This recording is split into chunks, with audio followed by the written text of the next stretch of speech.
साहब की बानी बराबर बोलता हूँ, पुनः कबीर साहब की बानी कह रहा हूँ। कम समय में कहूँगा, ध्यान से आप लोग सुने। जब जन्म हुआ जकरा उस समय से गड़बड़ हो गया, कैसे गड़बड़ हो गया?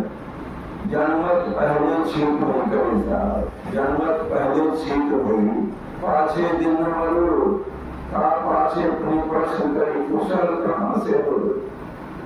जन्म जिसमें बच्चा लेता है छीट लिया एक असुर, पाछे दिन हारो इसके बाद रो दिया। छिकना एक असुर, रोना जब बात गड़बड़ हो गया मौका वहीं से। आगे सुनिए, शरीर मिला आगे क्या है? कोई तन दुखी, कोई मन दुखी, कोई धन राहत कर रहा